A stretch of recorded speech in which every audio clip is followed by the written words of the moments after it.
നിങ്ങൾ ഉടമ്പടി എടുക്കുമ്പോൾ ഉടമ്പടി ജീവിക്കുമ്പോൾ ഈ കണ്ടന്റ് ഓഫ് ലവ് വർത്തിക്കാൻ നോക്കണം. പറഞ്ഞത് എന്നാൽ എളുപ്പമാണ് ഈ സംഭവം. അങ്ങനെ ദൈവത്തിന് ഒരിക്കലും നിങ്ങളെക്കുറിച്ച് നിങ്ങൾ തോന്നുകയാണ്, നിങ്ങൾ ദൈവസ്നേഹത്തിൻ്റെ വക്താവാണെന്ന് ദൈവത്തിന് തോന്നിയാൽ പിന്നെ ഇത്രയും ഈ പ്രശ്നങ്ങളൊന്നുമില്ല. ഒരിക്കലും ഞാൻ എപ്പോഴും നിങ്ങൾ പറഞ്ഞിട്ടുണ്ടല്ലേ, കഴിഞ്ഞ പ്രാവശ്യമൊക്കെ പറഞ്ഞു, ഇതിൻ്റെ റിസ്ക് എന്ന് പറഞ്ഞാൽ എന്താണ്? ഇപ്പോൾ I will be with you unto the last. ഞാൻ നിങ്ങളുടെ കൂടെ ഉണ്ടാകും. I will come with you wherever you go. നിങ്ങൾ എവിടെ പോയാലും ഞാൻ അത് ഉടമ്പടിയിലുള്ളതല്ലേ. ദൈവം നമ്മുടെ കൂടെ ഉണ്ടാകുമെന്നുള്ള കാര്യം എന്താണ്? അത് ഉടമ്പടിയിലുള്ളതാണ്. അത് പക്ഷേ ഉള്ള പ്രശ്നമെന്ന് വെച്ചാൽ അതിനൊരു പ്രശ്നമുണ്ട്. ദൈവം നമ്മളുടെ കൂടെ ഉണ്ടാകുമെന്നുള്ള കാര്യം അത് ഉടമ്പടിയിലുള്ളതാണ്. പക്ഷെ അതിൻ്റെ അകത്ത് റിസ്ക് ഫാക്ടർ എന്ന് പറഞ്ഞാൽ എന്താണ്? ഇപ്പോൾ നമ്മുടെ ജോഷോ 1:9 I will come with you wherever you go. നീ എവിടെ പോയാലും ഞാൻ നിൻ്റെ കൂടെ ഉണ്ടാകും. കർത്താവ് പിരിയാൻ നേരത്ത് സ്വർഗ്ഗാരോഹണ സമയത്ത് പറഞ്ഞ് ലോകത്തിൻ്റെ അവസാനം വരെ ഞാൻ നിങ്ങളുടെ കൂടെ ഉണ്ടാകും. അപ്പം ദൈവത്തിൻ്റെ വാഗ്ദാനത്തിൻ്റെ ഭാഗമാണിത്. അത് ഗ്യാരണ്ടീഡാണ്. You got the point. അച്ഛൻ പറഞ്ഞാൽ മനസ്സിലായില്ലേ? ഉടമ്പടി ടെക്നിക്കായിട്ട് പഠിക്കണം. ഇത് ദൈവത്തിൻ്റെ സാന്നിധ്യം, ഞാൻ എവിടെ പോയാൽ നിങ്ങളുടെ കൂടെ ഉണ്ടാകും എന്നുള്ളത് ദൈവത്തിൻ്റെ വാഗ്ദാനത്തിൻ്റെ പുറപ്പാട് 3:14 ജോഷുവ 1:9 അതുപോലെ തന്നെ 28:20 മത്തായി 28:20 കാലത്തിൻ്റെ അവസാനം വരെ ഞാൻ നിങ്ങളുടെ കൂടെ ഉണ്ടാകും. ഈ പ്രസൻസ് എന്ന് പറയുന്ന സംഭവം എല്ലായിടത്തും ദൈവത്തിൻ്റെ പ്രഖ്യാപിതമായ വാഗ്ദാനത്തിൻ്റെ അടിസ്ഥാന ഘടകമാണ്. പക്ഷേ ഈ പ്രസൻസ് നമുക്ക് ഫീൽ ചെയ്യണമെന്ന് നിർബന്ധമില്ല. പ്രസൻസ് ഗ്യാരണ്ടീഡാണ്. പക്ഷെ കാര്യം ഇതിനകത്ത് ഗ്യാരണ്ടീഡ് അല്ലാത്ത ഒരു ഘടകമുണ്ട്. എന്താണ്? നമ്മൾ ദൈവത്തിൻ്റെ കൂടെ ഉണ്ടാവുക എന്നുള്ളതാണ് ഗ്യാരണ്ടി ഇല്ലാത്ത സംഭവം. ഞാൻ മനസ്സിലായില്ലേ? ദൈവം നമ്മുടെ കൂടെ ഉണ്ടാവുമെന്നുള്ളത് ഗ്യാരണ്ടിയുള്ള കാര്യമാണ്. എന്താ കാര്യം? അത് വാഗ്ദാനത്തിൻ്റെ ഭാഗമാണ്. ദൈവത്തിന് നമ്മളെ വഞ്ചിക്കാൻ പറ്റത്തില്ല, അവനെ തന്നെ വഞ്ചിക്കാൻ പറ്റത്തില്ല. അത് ഗ്യാരണ്ടീഡാണ്. ഇത് ഗ്യാരണ്ടീഡ് അല്ലാത്ത ഒരു ഘടകമുണ്ട് ഇതിൻ്റെ അകത്ത്. അതെന്താണ്? നമ്മൾ ദൈവത്തിൻ്റെ കൂടെ ഉണ്ടാകുമോ ഇല്ലേ എന്നുള്ളത്. മനസ്സിലായില്ലേ? അപ്പം നമ്മുടെ റിസ്ക് എന്താ? കർത്താവ് നമ്മുടെ കൂടെ ഉണ്ടാവുക എന്നുള്ള കാര്യം it is sure, 100% certain sure. പക്ഷേ ഇത് അനുഭവവേദ്യമാകുക എന്നുള്ള വിഷയം എന്ന് പറയുന്നത് നമ്മൾ അതുപോലെ തന്നെ അവൻ്റെ കൂടെ ഉണ്ടാകണം. അതാണ് വിഷയം. നമ്മൾ അവൻ്റെ കൂടെ ഉണ്ടാകാതിരിക്കാനുള്ള സാഹചര്യങ്ങളെയാണ് നമ്മളിവിടെ അഡ്രസ്സ് ചെയ്തിട്ട് അനുതാപത്തിലേക്ക് നിങ്ങളെ കൊണ്ടുവരണത്. പറഞ്ഞ മനസ്സിലായില്ലേ? ഇതിൻ്റെ വിഷയം എന്താണ്? ഞാൻ നോക്കണത് എന്താണ്? ഞാൻ ഇതൊരു സോഷ്യൽ കൗൺസിലിങ്ങിലൂടെയാണ്. ഞാൻ ആ വ്യക്തിപരമായിട്ട് ആൾക്കാരെ കണ്ട് കൗൺസിൽ ചെയ്യത്തില്ല. എനിക്ക് പറയാനുള്ള കാര്യങ്ങൾ ദൈവം സോഷ്യൽ കൗൺസിലിങ്ങിലൂടെയാണ് പറയണത്. ഈ സോഷ്യൽ കൗൺസിലിലൂടെ തന്നെയാണ് ആൾക്കാർ ഇതെല്ലാം സ്വീകരിക്കുകയും ചെയ്യുന്നത്. കാര്യം സാക്ഷ്യം കേൾക്കുമ്പോൾ അറിയാൻ പറ്റും, അച്ഛനത് പറഞ്ഞപ്പോൾ ഞങ്ങൾക്കത് അതിനെക്കുറിച്ച് ധാരണ കിട്ടിയെന്ന് പറയും. അത് സോഷ്യൽ കൗൺസിൽ ബോധ്യം കിട്ടി. അച്ഛൻ കൊടുത്ത അറിവ് അവർക്ക് അനുഭവമായി, അനുഭവം ബോധ്യമായി, ബോധ്യം സാക്ഷ്യമായി, സാക്ഷ്യം സന്തോഷമായി, പിന്നെ സന്തോഷം സ്വർഗമാകും. അതെന്താ സംഭവിച്ചു കഴിഞ്ഞാൽ ഇത് ഈ നമുക്ക് കിട്ടിയിരിക്കുന്ന ഈ സോഷ്യൽ കൗൺസിലിങ്ങിലൂടെ ഇതൊരു അച്ഛൻ പറയുന്ന എല്ലാ കൗൺസിലിംഗ് മെത്തേഡാണ്. എന്ന് വെച്ചാൽ നിങ്ങൾക്ക് ഒരു പുതിയ ധാരണ തരികയാണ്. എന്താണ്? നിങ്ങളോട് ഞാൻ ചോദിക്കുകയാണ്, കർത്താവ് നിങ്ങളുടെ കൂടെ ഉണ്ട്, അത് വാഗ്ദാനമാണ്, ഗ്യാരണ്ടീഡാണ്. പക്ഷേ ഗ്യാരണ്ടി അല്ലാത്തൊരു കാര്യമുണ്ട്. എന്താണ്? നിങ്ങൾ കർത്താവിൻ്റെ കൂടെ ഉണ്ടോ? അതാണ് വിഷയം.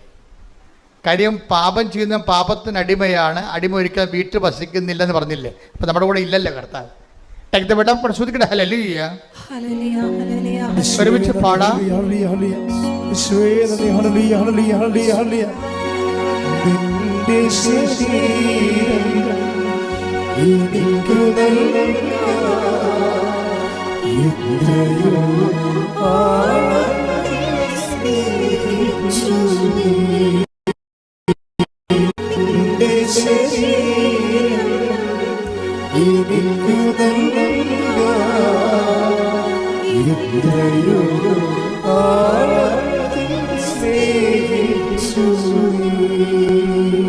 യോഹന്നാൻ 8:34-35. യോഹന്നാൻ 8:34-35. യേശു പ്രതിവചിച്ചു, സത്യം സത്യമായി ഞാൻ നിങ്ങളോട് പറയുന്നു, ഞാൻ നിങ്ങളോട് പറയുന്നു, പാപം ചെയ്യുന്നവൻ പാപത്തിന്റെ അടിമയാണ്.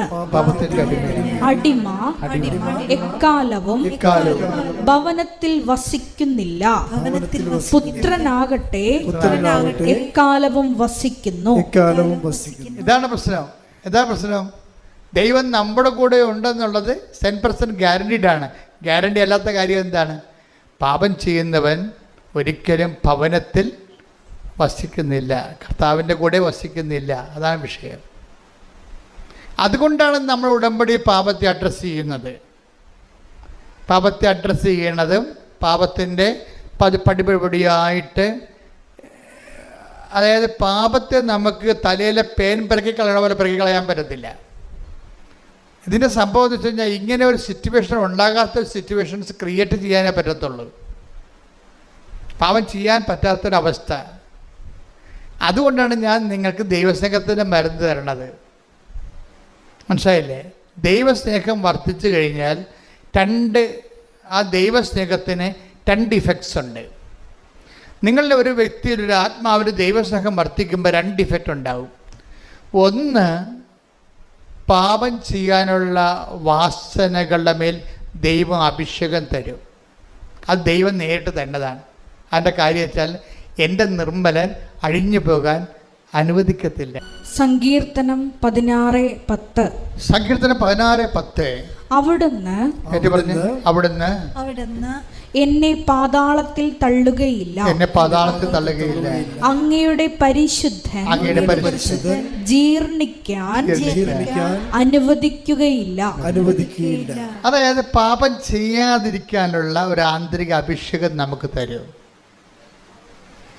ഈ ജീർണവസ്തുവിനെ കുറിച്ചും പാതാളത്തിൽ തള്ളുന്നതിനെ കുറിച്ചൊക്കെ പറയുന്നുണ്ടെങ്കിലും ആധ്യാത്മിക ജീർണതയും അവിടെ വിഷയമാണ്. ശരിക്കും നമ്മുടെ ആധ്യാത്മിക ജീർണതയെ പ്രതിരോധിക്കുന്നത് ഈ എൻ്റെ നിർമ്മലൻ എന്നുള്ള സ്റ്റാറ്റസിലാണ്. ആരാണ്? മനസ്സിലായില്ലേ? ആധ്യാത്മിക ജീർണത.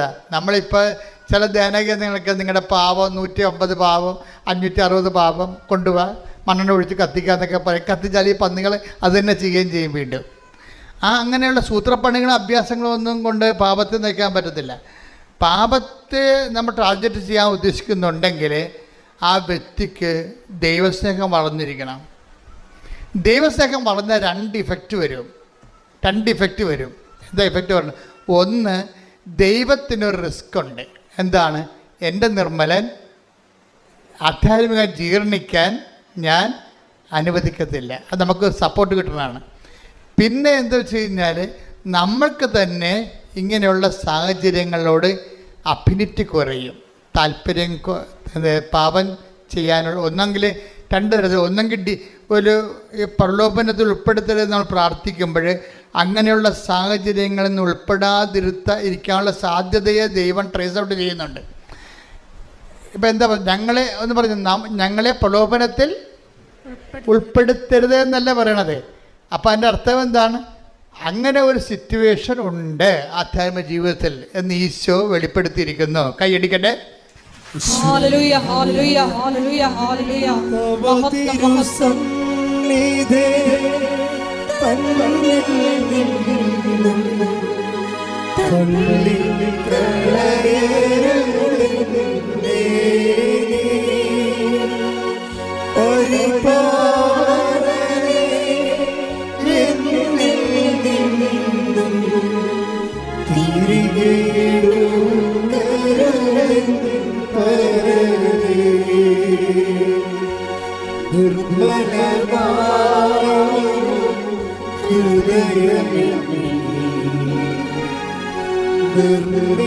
ശരണ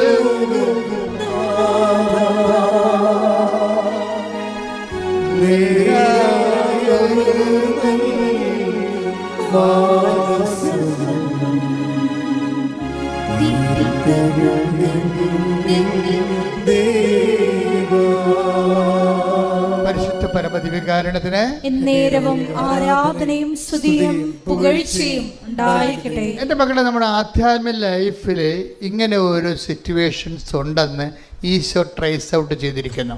എന്താണ്? ഞങ്ങളെ പ്രലോഭനത്തിൽ ഉൾപ്പെടുത്തരുത്. ദാറ്റ് മീൻസ് അതിൻ്റെ പ്രൊവിഷൻ ഉണ്ടെന്ന് ഇല്ലേ? പ്രലോഭനത്തിൽ ഉൾപ്പെടാതെ ഒരു വ്യക്തിക്ക് ഇവിടെ ജീവിക്കാനുള്ള സാധ്യതയുണ്ടെന്ന് ആണ് ഈശോ. കാരണം ഈശോ മാത്രമേ ഈ രഹസ്യം പുറത്ത് പറഞ്ഞിട്ടുള്ളൂ. ഇത് രഹസ്യമാണ്. ഈശോ എന്തെല്ലാം രഹസ്യങ്ങൾ പറഞ്ഞിട്ടുണ്ട്. ഈശോ പറഞ്ഞ മൊത്തം രഹസ്യമാണ്. ലോകസ്ഥാപനം മുതൽ ഇന്ന് വരെ നിഗൂഢമായിരിക്കുന്നതെല്ലാം അവൻ വെളിപ്പെടുത്തുന്നു. അപ്പോൾ എന്താണ്? അവൻ രഹസ്യമാണ്. ഇത് രഹസ്യമാണ്. നമുക്ക് ജീവിക്കാൻ ഉദ്ദേശിക്കുന്നവൻ നിങ്ങൾ ഇവിടെയാണ് ഇൻവെസ്റ്റ് ചെയ്യേണ്ടതെന്നാണ് ഈശോ പറയണത്.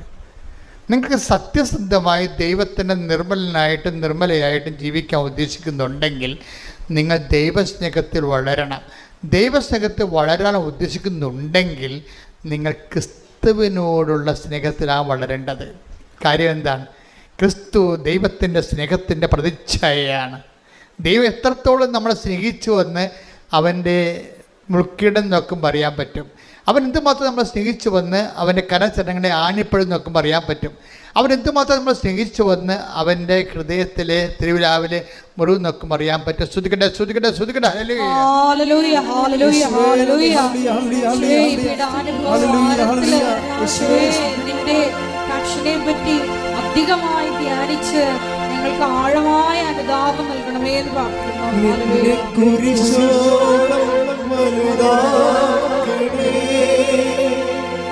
നിന്റെ സ്നേഹത്തിൻ നിഴലാണേ എന്നെ കുരിശോളം വലുതാക്കണേ. നിന്റെ സ്നേഹത്തിൻ നിഴലാണേ.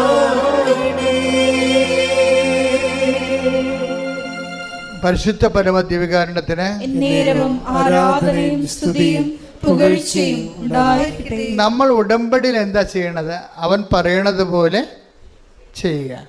അവൻ പറഞ്ഞത് എന്താണ്? എന്നെ സ്നേഹിക്കുന്നവൻ എൻ്റെ കൽപ്പന പാലിക്കട്ടെ. ഇവിടെ കൊണ്ട് ശ്രുതിക്കട്ടെ. ഹല്ലേലൂയ, ഹല്ലേലൂയ, ഹല്ലേലൂയ, ഹല്ലേലൂയ. യേശുവേ നന്ദി. യോഹന്നാൻ 14:23. യോഹന്നാൻ 14:23. യേശു പ്രതിവചിച്ചു, എന്നെ സ്നേഹിക്കുന്നവൻ എന്റെ വചനം പാലിക്കും. അപ്പോൾ എന്റെ പിതാവ് അവനെ സ്നേഹിക്കുകയും ഞങ്ങൾ അവന്റെ അടുത്ത് വന്ന് അവനിൽ വാസമുറപ്പിക്കുകയും ചെയ്യും. 13:35 വായിച്ചേ. നിങ്ങൾ പരസ്പരം സ്നേഹിക്കുവിൻ. ഞാൻ നിങ്ങളെ സ്നേഹിച്ചതുപോലെ നിങ്ങളും പരസ്പരം സ്നേഹിക്കുവിൻ. നിങ്ങൾക്ക് പരസ്പരം സ്നേഹമുണ്ടെങ്കിൽ നിങ്ങൾ എന്റെ ശിഷ്യന്മാരാണെന്ന് അതുമൂലം എല്ലാവരും അറിയും. പത്രം കൊടുക്കുന്ന പോലെ എല്ലാവരെയും കർത്താൻ അറിയിക്കാൻ പറ്റും. പക്ഷേ ഏറ്റവും വലിയ അറിയിപ്പ് എന്താണ്? നിങ്ങൾക്ക് അവൻ പറയണ പോലെ ചെയ്യല്ല ഉടമ്പടി. അവൻ പറഞ്ഞ ഏറ്റവും വലിയ വിഷയം എന്താണ്? നിങ്ങൾക്ക് പരസ്പര സ്നേഹമുണ്ടെങ്കിൽ നിങ്ങൾക്ക് പരസ്പരം സ്നേഹമുണ്ടെങ്കിൽ നിങ്ങൾ എൻ്റെ ശിഷ്യന്മാരാണെന്ന് മറ്റുള്ളവർ അറിയും. അപ്പൊ പൊതുച്ചോറും കൊടുത്തിട്ട് ഓടിക്കളയരുത്. മനസ്സിലായില്ലേ? നിങ്ങൾ എന്തുകൊണ്ടത് കൊടുക്കണമെന്ന് പറയണം. മനസ്സിലായില്ലേ? പത്രം കൊടുത്തിട്ട് പോയി കളയരുത്. അതല്ല വിഷയം. ഞങ്ങൾ നിങ്ങളെ സ്നേഹിക്കുന്നു. കാരണം എന്താണ്? ക്രിസ്തു നമ്മളെ രണ്ടുപേരെയും സ്നേഹിക്കുന്നു. അത് വിഷയമാണ്. അതിനെ പറഞ്ഞ് മനസ്സിലാക്കണം. കഴിഞ്ഞ ദിവസങ്ങൾ ഓർത്തഡോക്സിൽ നിന്നൊരു ചേച്ചി ഒരു സാക്ഷ്യം പറഞ്ഞു. ഭയങ്കര ഇടിവെട്ട് സാക്ഷ്യമായിരുന്നു. പക്ഷേ എനിക്ക് അവസാനം പറഞ്ഞതാണ് എൻ്റെ ചങ്കക്കൊണ്ടത്. അവർ പറഞ്ഞു, കൃപാസനം ഇല്ലായിരുന്നെങ്കിൽ കുറേ പേര് പട്ടിണി കിടന്ന് മരിച്ചതെന്ന്. Hallelujah hallelujah. അപ്പൊ ഞാൻ ഓർത്തത് വെച്ചാൽ ഇവിടെ ലോട്ടറി ടിക്കറ്റ് വിൽക്കുന്ന കുറേ ചേട്ടന്മാരുണ്ടല്ലോ, അല്ലെങ്കിൽ തിരിവിൽക്കുന്ന ചേട്ടന്മാർ, അവരെക്കുറിച്ചായിരിക്കും ഈ പറയണതെന്ന്. ഈ കൃപാസനം, ഈ സ്ഥാപനം ഇല്ലെങ്കിൽ അവരല്ല ഉദ്ദേശിച്ചത്. അവരുദ്ദേശിച്ചത് കേരളത്തിൽ 10,200 അനാഥാലയങ്ങളുണ്ട്. അവിടെയെല്ലാം ഉടമ്പടി എടുത്ത ആൾക്കാർ ക്യൂ ആണ്. അവിടെ വസ്ത്രം കഴുകി കൊടുക്കാനും ഭക്ഷണം കൊടുക്കാനും ആശുപത്രി ക്ലീൻ ചെയ്യാനും നഖം വെട്ടി കൊടുക്കാനും കുളിപ്പിച്ച് കൊടുക്കാനും ആൾക്കാർ ക്യൂ ആണ്. അവർക്ക് സമയാസമയങ്ങളിൽ ഭക്ഷണം കൊടുക്കുകയും അവിടെ ഇല്ലായ്മയും വല്ലായ്മയും തിരക്കുകയും മരുന്ന് മേടിക്കാൻ കാശുണ്ടാൻ ചോദിക്കുകയും ആ ചീട്ട് വാങ്ങിച്ചിട്ട് മരുന്ന് വാങ്ങിച്ച് കൊടുക്കുകയും ചെയ്യും. അങ്ങനെ ഭയങ്കരമായൊരു സുവിശേഷ വേല ലോകം മുഴുവൻ നടക്കുന്നുണ്ട്. അമേരിക്കയിൽ നിന്നും അതുപോലെ തന്നെ ഇംഗ്ലണ്ടിൽ നിന്നൊക്കെ വന്ന് സാക്ഷ്യം പറയുന്നവർ അവർ ചെയ്യുന്ന പ്രേക്ഷിത പ്രവർത്തനങ്ങളെക്കുറിച്ച് ഇവർ അച്ഛൻ ചോദിക്കും, സിസ്റ്റർ ചോദിക്കും. അപ്പോൾ അവരിതെല്ലാം തുറന്ന് പറയും എന്തൊക്കെയാണ് അവർ ചെയ്യണമെന്ന്. അപ്പോൾ ലോകം മുഴുവനും മനുഷ്യരെ സ്നേഹിക്കുകയാണ്. പക്ഷേ വൺ പോയിൻ്റ്, നിങ്ങളുടെ സ്നേഹവും നിങ്ങളുടെ ആനുകൂല്യങ്ങളും കൈപ്പറ്റുന്നത് എന്തിനാണെന്ന് അവർ ചോദിച്ചില്ലെങ്കിലും നിങ്ങൾ അങ്ങോട്ട് പറയണം. എന്താ കാര്യം? നമ്മൾ തമ്മിൽ കണ്ടു പരിചയമില്ല, പക്ഷേ നമ്മൾ രണ്ടുപേരെയും കണ്ടു പരിചയമുള്ള ഒരാളുണ്ട്. അയാളുടെ പേരാണ് ക്രിസ്തു. ശ്രദ്ധിക്കട്ടെ. ഹല്ലേലൂയ ഹല്ലേലൂയ ഹല്ലേലൂയ ഹല്ലേലൂയ. യേശുവേ നന്ദി. ഹല്ലേലൂയ ഹല്ലേലൂയ.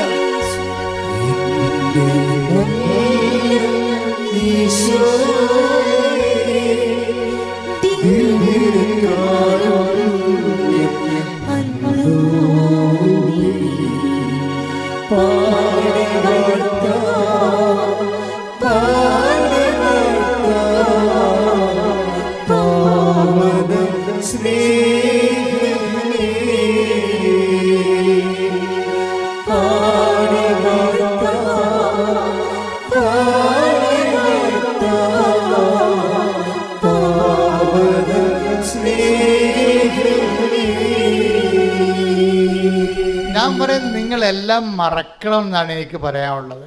എനിക്കല്ലേ, എന്നിലൂടെ പരിശുദ്ധാത്മാവിന് നിങ്ങളോട് പറയാനുള്ളത് അതാണ്. നിങ്ങളെല്ലാം മറക്കണം. എന്ത് മറക്കണം? നിങ്ങളുടെ ജോലിയെക്കുറിച്ചുള്ള ടെൻഷൻസ് മറക്കണം. നിങ്ങൾക്ക് PR താമസിക്കുന്ന മറക്കണം. നിങ്ങളുടെ പെൻഷൻ കിട്ടാൻ താമസിക്കുന്നത് മറക്കണം. നിങ്ങളുടെ ഏജൻറ്റ് നിങ്ങളെ വഞ്ചിച്ചത് മറക്കണം. നിങ്ങൾ ഓർക്കേണ്ട ഒരാളുണ്ട്, തനിക്ക് വേണ്ടി ജീവൻ വരെ, നമുക്ക് വേണ്ടി ജീവൻ വരെ തരാൻ കഴിവുള്ളവനും ആ തന്ന് സ്നേഹിച്ച ദൈവത്തെ നിങ്ങൾ ഓർക്കണം. എന്തിനാണ് ഓർക്കണത്? അവനെ ഓർക്കുമ്പോഴേ അവൻ്റെ സ്നേഹത്തിൽ നമ്മൾ വളരും. ഓർമ്മയാണ് സ്നേഹത്തിൽ വളർത്തുന്നത് നമ്മളെ. ഇപ്പം കുർബാന ഒരു ഓർമ്മയല്ലേ? കുർബാന ഓർമ്മയല്ലേ? എന്തിൻ്റെ ഓർമ്മയാണ്? അവൻ്റെ അവസാനത്തുള്ളി ചോര വരെ കുരിശിൽ പരിഹാരമായി നമുക്ക് വേണ്ടി ചിന്തിയതിൻ്റെ ഓർമ്മ. Do this in memory of me. ഇതെൻ്റെ ഓർമ്മയ്ക്കായി ചെയ്യുവിൻ. ഇതിൻ്റെ ഓർമ്മയ്ക്കായി ചെയ്യുവിന് അന്ത്യത്താഴത്തെക്കുറിച്ച് നമ്മൾ ചിന്തിക്കുമ്പോഴും ദൈവത്തിന് ചെയ്യാവുന്നതിൻ്റെ മാക്സിമം കമ്മിറ്റ്മെൻറ്റാണ് കുർബാനയിലൂടെ വരണത്. അത് ദൈവത്തിൻ്റെ സ്നേഹത്തിൻ്റെ അദമ്യമായ അവസാന രൂപമാണ്. അതുകൊണ്ടാണ് നമ്മൾ കുർബാന എന്ന് പറയുമ്പോൾ ഉടനെ മുട്ടേ നിൽക്കും നമ്മളല്ലേ. കുർബാന ഇതെൻ്റെ ശരീരമാണെന്ന് പറയുമ്പോൾ നമ്മളെന്ത് ചെയ്യും? മുട്ടേ നിൽക്കും. ആദരവോടെയും ആരാധനയോടെയും നമ്മൾ മുട്ടേ നിൽക്കുമ്പോൾ അത്താറയും മണ്ണിക്കില്ലെങ്കിൽ ധൂപം ആകാശത്തൊക്കെ ഉയരുകയും ചെയ്യണത് ദൈവത്തിൻ്റെ സ്നേഹത്തിൻ്റെ ആഘോഷമാണ്. ശ്രദ്ധിക്കട്ടെ. ഹല്ലേലൂയ ഹല്ലേലൂയ ഹല്ലേലൂയ ഹല്ലേലൂയ ഹല്ലേലൂയ. മഹത്വം മഹത്വം. ആരാധന ആരാധന. യേശുവേ, സ്വർഗീയ ആരാധനയിലേക്ക് നമ്മളെ വിളിച്ച ദൈവസ്നേഹത്തിന് നന്ദി പറയുന്നു.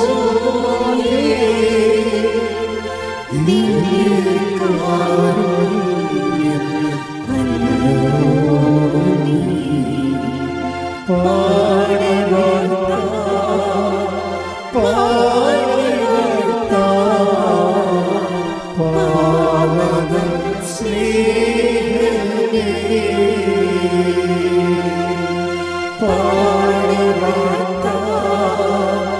പാടി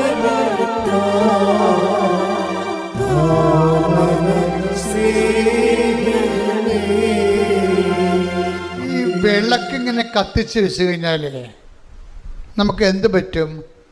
അടുത്ത് ചെല്ലുകയാണെങ്കിൽ നമുക്ക് ചൂട് കിട്ടും, അകലെ നിൽക്കുകയാണെങ്കിൽ നമുക്ക് വെളിച്ചം കിട്ടും. അപ്പം കിട്ടാതിരിക്കത്തില്ലല്ല, എന്തായാലും കിട്ടാതിരിക്കത്തില്ലല്ല.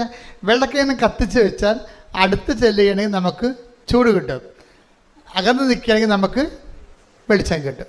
അപ്പോൾ എന്താ, ചൂടായാലും വെളിച്ചമായാലും കിട്ടാണ്ടിരിക്കത്തില്ലല്ല. ഇതുപോലെയാണ് ദൈവം. അതായത് ഈ ഉടമ്പടിയിലൂടെ നിങ്ങൾ ദൈവത്തെ സ്നേഹിച്ചുവെന്ന് കണ്ടാൽ അടയാളങ്ങൾ ഇങ്ങനെ കൂടിക്കൊണ്ടിരിക്കും. അടയാളങ്ങൾക്ക് വേണ്ടി നിങ്ങൾ ഉടമ്പടി എടുക്കരുത്. മനസ്സിലായില്ലേ? അതെപ്പോഴും ശ്രദ്ധിക്കണം. നിങ്ങളുടെ ലക്ഷ്യം എന്തായിരിക്കണം? പൗലോസ് ക്രിസ്തുവിനെക്കുറിച്ചെല്ലാം പറഞ്ഞതിന് ശേഷം, പഠിച്ചതിന് ശേഷം പൗലോസ് പറയുന്ന അവസാന വാക്കുണ്ട്. എന്താണ്? ക്രിസ്തുവിനെക്കുറിച്ച് ഒത്തിരി പറയും. ഏറ്റവും കൂടുതൽ ക്രിസ്തുവിനെക്കുറിച്ച് പറഞ്ഞത് പൗലോസാണ്. എന്നിട്ട് അവസാനം പറഞ്ഞു എന്താണ്? സ്നേഹമായിരിക്കട്ടെ നിങ്ങളുടെ ലക്ഷ്യം. ഇവിടെ ശ്രദ്ധിക്കട്ടെ. ഹല്ലേലൂയ, ഹല്ലേലൂയ, ഹല്ലേലൂയ, ഹല്ലേലൂയ. യേശുവേ നന്ദി. ഹല്ലേലൂയ, ഹല്ലേലൂയ. 1 കൊരിന്ത്യസ് 14:1 സ്നേഹമായിരിക്കട്ടെ നിങ്ങളുടെ ലക്ഷ്യം എന്ന് പറഞ്ഞേ. സ്നേഹമായിരിക്കട്ടെ നിങ്ങളുടെ ലക്ഷ്യം. അപ്പൊ ഉടമ്പടിയിലെ ലക്ഷ്യം എന്തായിരിക്കും? അത്രേ ഉള്ളു. ഉടമ്പടിയിൽ എന്താണ്? ജപ്തിയല്ല ലക്ഷ്യം, PR ലക്ഷ്യം, പെൻഷൻ ലക്ഷ്യം, സ്ഥലം വിൽക്കുന്ന ലക്ഷ്യം, കല്യാണമല്ല ലക്ഷ്യം, പിള്ളേരുണ്ടാകണ ലക്ഷ്യം. പിന്നെ എന്താണ് ലക്ഷ്യം? സ്നേഹമായിരിക്കട്ടെ നിങ്ങളുടെ ലക്ഷ്യം. ഇത് നിങ്ങൾ ആ ഫോർമാറ്റിലേക്ക് ഇത് കൊണ്ടുവരണം. കൊണ്ടുവന്നിട്ട് നിങ്ങളുടെ ഉപവിപ്രവർത്തനങ്ങളെല്ലാം ദൈവസ്നേഹത്തിൻ്റെ പേരിലായിട്ട് മാറുമ്പോൾ സ്വാഭാവികമായിട്ട് ഇത് ഓട്ടോമാറ്റിക്കായിട്ട് വർക്കൗട്ട് ചെയ്യും. നേരത്തെ ഉണ്ടായിരുന്ന പ്രശ്നം എന്താണ്? നമ്മളുടെ തിടുക്കമുണ്ട് നമുക്ക്, പക്ഷെ അത് വിഷയബന്ധിയാണ്. തിടുക്കമുണ്ട് നമുക്ക്. എന്താണ്? നമുക്ക് സെപ്റ്റംബർ ഇൻടേക്കിന് പോകാൻ വേണ്ടിയുള്ള തിടുക്കമാണ്. സെപ്റ്റംബർ കഴിഞ്ഞാൽ പിന്നെ നമുക്ക് തിടുക്കമില്ല. വിഷയബന്ധിക്കാർക്ക് തിടുക്കങ്ങൾ സീസണബിളായിട്ട് വരുന്നതാണ്. അതിന് ഉടമ്പടിയോട് ഡയറക്റ്റ് ബന്ധമില്ല. ഞാനീ പറഞ്ഞ റീഫോർമാറ്റ് ചെയ്ത് കഴിയുമ്പോൾ സ്നേഹമായിരിക്കട്ടെ നിങ്ങളുടെ ലക്ഷ്യമെന്ന് പറയുമ്പോൾ നമ്മുടെ ലക്ഷ്യം ആരായിരിക്കും? ക്രിസ്തുവായിരിക്കും. കൈയടിച്ച് ശ്രദ്ധിക്കട്ടെ. ഹല്ലേലൂയ, ഹല്ലേലൂയ, ഹല്ലേലൂയ, ഹല്ലേലൂയ, ഹല്ലേലൂയ, ഹല്ലേലൂയ. മഹത്വം, ആരാധന, ആരാധന. ഹല്ലേലൂയ, ഹല്ലേലൂയ. യേശുവേ നന്ദി.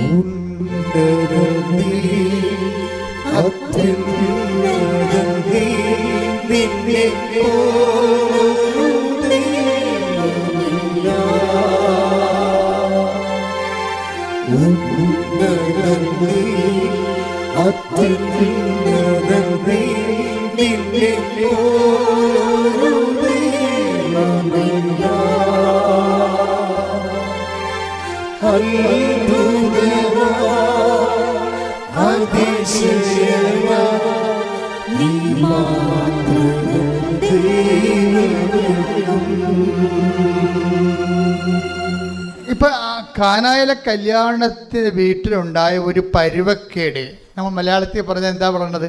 പിഞ്ഞി തീർന്നു പോണ്, അല്ലേ? അരി തീർന്നു പോണ്, അങ്ങനെയുള്ള കാര്യങ്ങൾ എന്താണ്? പരുവക്കേടെന്ന് പറയും. ഈ പരുവക്കേടാണ് ശരിക്കും അതിനെ എങ്ങനെ ക്രിസ്തുവിൻ്റെ സാധ്യതകളെ സാക്ഷാത്കരിക്കാനുള്ള സിറ്റുവേഷൻസ് ക്രിയേറ്റ് ചെയ്തിരിക്കുന്ന ദൈവം. നിങ്ങളുടെ പരുവക്കേടെന്ന് പറയുന്നത് എന്തിനെക്കുറിച്ചായാലും, ഇപ്പോൾ ഭർത്താവ് വെള്ളവടിയാണ്, ഭർത്താവിന് സംശയമാണെന്ന് വിചാരിച്ചു, അല്ലെങ്കിൽ അതിനകത്ത് വേറെ അദ്ദേഹത്തിന് ഇല്ലീഗൽ റിലേഷൻസ് ഉണ്ട്, അതൊരു വിഷയമാണ്. നിങ്ങൾക്ക് തന്നെ നിങ്ങളുടെ ഒരു മാന്യത നഷ്ടപ്പെടുന്ന രീതിയിലുള്ള ചില ഇഷ്യൂസൊക്കെ ഉണ്ടായിക്കൊണ്ടിരിക്കുന്നു, അതൊരു പ്രശ്നമാണ്. പക്ഷേ ഇതെല്ലാം എന്താണ്? എന്തിനു വേണ്ടിയുള്ളതാണ്? ഈ വിഷയങ്ങളെല്ലാം ക്രിസ്തുവിനെ അറിഞ്ഞ ആ അറിവിൽ നിങ്ങൾ വളരാൻ വേണ്ടിയുള്ള ഒരു സാഹചര്യമായിട്ട് നമ്മൾ ദൈവ പൈതലാണ് നീയെങ്കിൽ നീ അതിനെ അമ്മയെപ്പോലെയാണ്. ആ കാനായിലെ കല്യാണത്തിൽ ചെറിയൊരു പ്രശ്നമാണ്. അത് ക്രിസ്തുവിനെ തിരികെ കയറ്റാനുള്ള, ക്രിസ്തുവിനെ ആവിഷ്കരിക്കാനുള്ള, ക്രിസ്തുവിനെ അറിയിക്കാനുള്ള, അവൻ്റെ വലിമ അറിയിച്ചുകൊണ്ട് അവൻ്റെ നാമത്തെ മഹത്വപ്പെടുത്തിക്കൊണ്ട് അവനിൽ ജനത്തെ കൊണ്ട് വിശ്വസിപ്പിക്കാനുള്ള ഒരു സിറ്റുവേഷനായിട്ട് ദൈവം ക്രിയേറ്റ് ചെയ്തിരിക്കുകയാണ്. ദൈവമല്ല, അമ്മയിലൂടെയാണ് അത് ചെയ്തിരിക്കുന്നതേ ഉള്ളത്. അപ്പം നമ്മുടെ ഓരോ വിഷയത്തിൻ്റെ ഉദ്ദേശം എന്താണ്? ദൈവത്തെ, ഈ ക്രിസ്തുവിനെ അറിയുക, ക്രിസ്തുവിൽ വളരുക എന്നുള്ളതാണ്. ക്രിസ്തു വളരുക എന്നുള്ളത്. അതുകൊണ്ടാണ് ഈ ചിലർ പറഞ്ഞു ഞാൻ ഉടമ്പടി മരണം വരെ തുടരുമെന്നൊക്കെ പറഞ്ഞതിൻ്റെ കാരണം എന്താണ്? ഉടമ്പടി ബേസിക്കായിട്ട് ക്രിസ്തുവിൽ നിങ്ങളെ വളർത്തുന്ന ദൈവത്തിൻ്റെ ഒരു സ്വർഗീയ പദ്ധതിയാണത്. അത് സത്യസന്ധമായിട്ടാണ്, അത് വിഷയത്തെ അടിസ്ഥാനപ്പെടുത്തിയല്ല, വ്യക്തിയെ അടിസ്ഥാനപ്പെടുത്തിയാണ് നിങ്ങൾ ചെയ്യണമെന്നുണ്ടെങ്കിൽ നമ്മൾക്ക് പിന്നെ വേറെ ആരുടെയും സർട്ടിഫിക്കറ്റ് ആവശ്യമില്ല. നിങ്ങൾക്ക് നിങ്ങൾ തന്നെയായിരിക്കും സർട്ടിഫിക്കറ്റ്. എന്താ കാര്യം? നിങ്ങൾ ദൈവത്തെ, ഇപ്പോൾ കഴിഞ്ഞ ദിവസങ്ങളിൽ ഒരു ഡോക്ടർ സാക്ഷ്യം പറഞ്ഞു, ടോം വർഗീസ്, അങ്ങനെ പേരുതാ, അങ്കമാലി ഡോക്ടർ ടോണി നെൽസൺ. ഈ ടോണി നെൽസൺ, നാൻസി, അവർ രണ്ടുപേരും ഡോക്ടർമാരാണ്. ഭാര്യ ഇവിടെ എറണാകുളം ജനറൽ ആശുപത്രി ഡോക്ടർ, ഭർത്താവ് നമ്മുടെ ലിറ്റിൽ ഫോർ അങ്കമാലിയിലെ ഡോക്ടറാണ്. പക്ഷേ ഇവർക്ക് 5 കുഞ്ഞുങ്ങളുണ്ട്. ഇവിടെ 5 കുഞ്ഞുങ്ങളുണ്ട്, ഒരു 6 കുഞ്ഞുങ്ങളുണ്ട് അവർക്ക്. എല്ലാം പൊടിപ്പൊടി കുഞ്ഞുങ്ങളാണ് ശരിക്കും. അപ്പോൾ എനിക്ക് ഭയങ്കര സന്തോഷമായി. അവരും ചെറുപ്പക്കാരാണ്, അത്ര പ്രായമുള്ളവരല്ല, ഒരു 40 വയസ്സിനൊക്കെ താഴെയുള്ള കക്ഷികളാണ്. അവർക്ക് 6 കുഞ്ഞുങ്ങൾ. അവരെല്ലാം കൂടി നല്ല രസമാണ്, നമ്മുടെ ഇട്ടിട്ടുണ്ട് അല്ലേ. പക്ഷെ അതല്ലേ എനിക്കത് തോന്നിയതേ. ഡോക്ടർ പറയണേ, എൻ്റെ ഈ 4ാമത്തെ മോനെ അവൻ്റെ കാലിങ്ങനെ വളഞ്ഞിരിക്കുകയാണ്. അപ്പം അതിൻ്റെ മെഡിക്കൽ സയൻസിൽ തിരിച്ചു വരാൻ കുറച്ച് പ്രശ്നമുണ്ട്. ഡോക്ടറിനെക്കുറിച്ച് ഏറ്റവും ഇഷ്ടം കാര്യങ്ങൾ അറിയാം. അപ്പോൾ ഡോക്ടർ എന്നാ ചെയ്തിരിക്കണേ, 2 ഡോക്ടേഴ്സുമാർ കൂടെ വന്ന് ഉടമ്പടി ചെയ്തിരിക്കുകയാണ്. ഉടമ്പടി ചെയ്തിട്ട് എന്താ ചെയ്യിക്കണേ? ഡോക്ടർ പറഞ്ഞു, ഞങ്ങൾ സന്ധ്യാപ്രാർത്ഥന കഴിയുമ്പോൾ ഉടമ്പടി തൈലം എടുത്തിട്ട് പ്രത്യക്ഷീകരണ പ്രാർത്ഥന ചൊല്ലിയിട്ട് ആ വളഞ്ഞുപോയ കാലെ പെരട്ടി കൊടുക്കും. ഇപ്പം അടുത്ത് കുറച്ച് നാൾക്ക് തന്നെ അത് 90% നിവർന്ന കാലേ.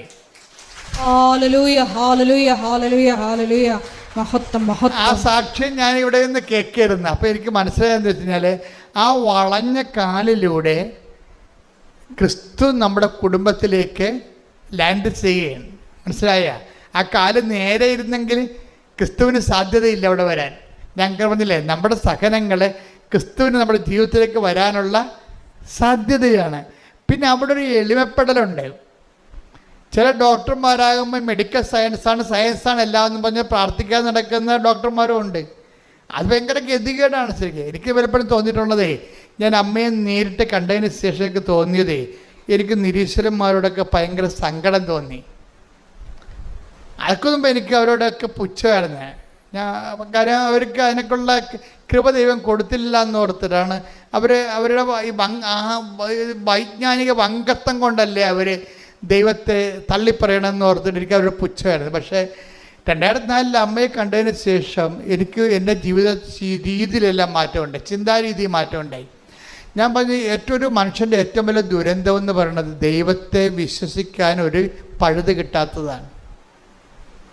ദൈവത്തെ കാണാനോ വിശ്വസിക്കാനോ ഒരു പഴുത് കിട്ടാത്തതാണ്.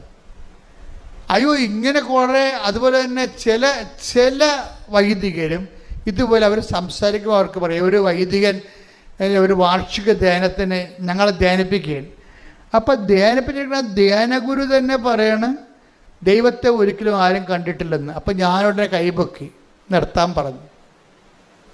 കാര്യം അങ്ങേക്ക് വിവരമില്ല. പക്ഷെ ഞാൻ അമ്മയെ ഞാൻ നേരിട്ട് കണ്ടയാളാണ്.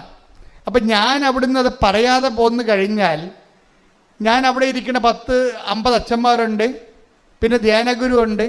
ഇവർ ഈ പറയുന്ന വിഡ്ഢിത്തരം സത്യമാണെന്ന് മറ്റുള്ള വിശ്വസിക്കാൻ സാത്താൻ പ്രവർത്തിക്കും. അപ്പം സാത്താൻ്റെ മണം അവിടെ നിൽക്കണ കാരണം ഞാൻ യേശുക്രിസ്തുവിനെ ഏറ്റുപറയാൻ ബാധ്യസ്ഥനാണ് അവിടെ. എന്താ കാര്യം? ഞാനത് കണ്ടിട്ട് സാക്ഷിയാക്കി, ദൈവം എന്നെ സാക്ഷിയാക്കിയതാണ്.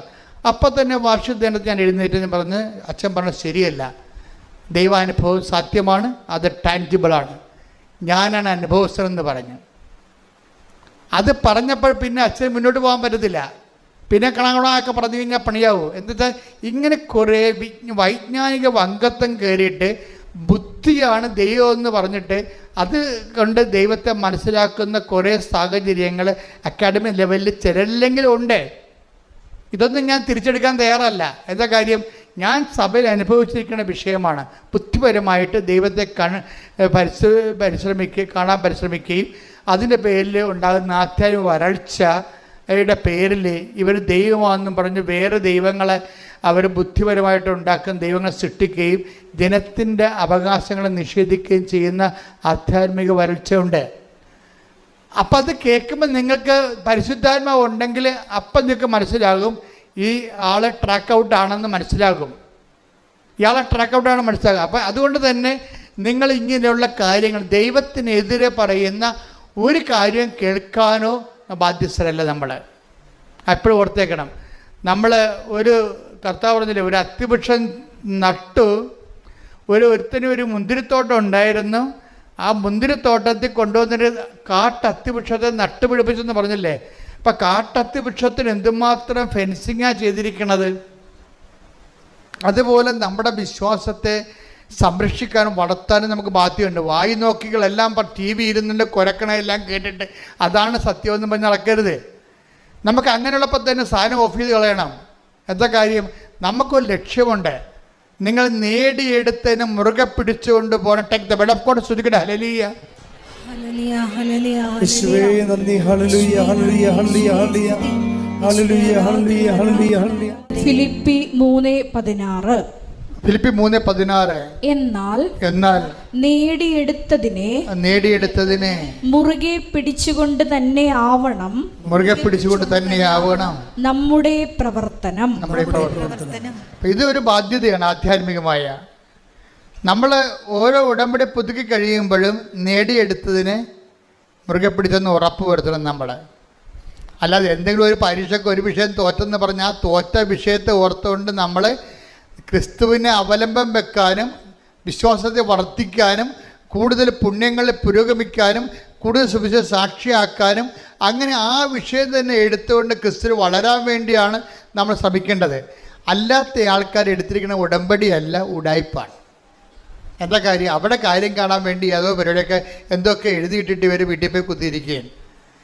ദൈവം ഉദ്ദേശിക്കുന്നത് എന്താണ്?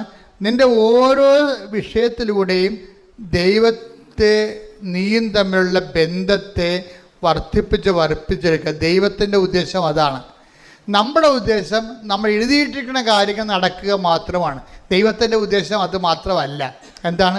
നമ്മളെ ദൈവത്തിൽ കൂടി വളർത്തുകയും നിത്യതയിൽ കൃപയിൽ സമൃദ്ധമാണ്. ഞാൻ വന്നിരിക്കുന്നത് യോഹന്നാൻ 10:10. ഞാൻ വന്നിരിക്കുന്നത് അവർക്ക് ജീവൻ ഉണ്ടാകാനും അത് സമൃദ്ധമായി ഉണ്ടാകാനുമാണ്. അപ്പൊ ഈ കിട്ടിയതല്ല, അത് സമൃദ്ധമാകാൻ വേണ്ടിയുള്ള പരീക്ഷണങ്ങൾ ദൈവത്തിൻ്റെ ഭാഗത്തുനിന്ന് എപ്പോഴും ഉണ്ടായിക്കൊണ്ടിരിക്കും. അതുകൊണ്ട് എപ്പോഴും നമ്മുടെ ജീവിതം സ്വച്ഛമായ ഒരു നീർച്ചാല് പോലെ എപ്പോഴും ഉണ്ടാവണം നിർബന്ധമില്ല. ചിലപ്പോഴും ഉണ്ടാവും. പക്ഷെ എന്നാലും ആ ഒരു വിഷയം കഴിയുമ്പോൾ അടുത്തൊരു വിഷയം ഡിസ്റ്റർബൻസ് ആയിട്ട് വരും. ഒരു വിഷയം കഴിയുമ്പോൾ വേറൊരു വിഷയം വരും. അപ്പോൾ അങ്ങനെ വരുമ്പോൾ അതിൻ്റെ അർത്ഥം എന്താണ്? ജീവൻ സമൃദ്ധിയിലേക്കുള്ള പ്രയാണങ്ങളിൽ ദൈവത്തിന് ആ അവലംബം വെക്കാനുള്ള അവസരങ്ങൾ ദൈവം സൃഷ്ടിച്ചുകൊണ്ടിരിക്കും.